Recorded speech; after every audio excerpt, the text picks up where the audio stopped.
এই হল সেই ভারতীয় মন্দির যেখানে ভগবান কৃষ্ণ তাঁর এক ভক্তের জন্য নিজের মন্দিরের দেয়াল ভেঙে তাঁর মূর্তি 180 ডিগ্রি ঘুরিয়ে দিয়েছিলেন।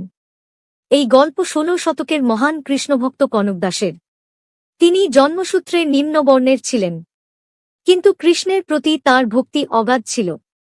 যখন তিনি মাইলের পর মাইল পথ পাড়ি দিয়ে কৃষ্ণের দর্শনে এলেন, তখন সেই সময়ের পুরোহিতরা তাঁদের বর্ণের কারণে মন্দিরের ভিতরে যেতে দেননি। কিন্তু এই অবমাননায় তার ভক্তি ভেঙে পড়েনি। কনকদাস মন্দিরের পেছনে চলে গেলেন এবং নিজের শুদ্ধ বুদ্ধি হারিয়ে গান শুরু হল। তার আহ্বান এতটাই খাঁটি ছিল যে গর্ভগৃহে বসে থাকা ভগবান কৃষ্ণ নিজেও নিজেকে থামাতে পারেননি। আর তখনই সেই অলৌকিক ঘটনা ঘটে গেল।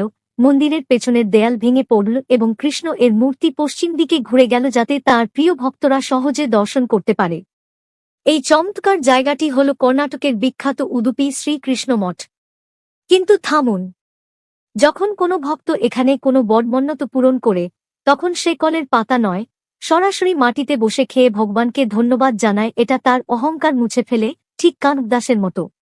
সত্যিকারের ভক্তি দেখানোর একটা উপায় আছে। ভগবান শ্রীকৃষ্ণের ভক্তরা কমেন্টে অবশ্যই লিখবে জয় শ্রীকৃষ্ণ। সাবস্ক্রাইবার বন্ধুরা জয় শ্রী রাম, হিন্দু ভাই সব।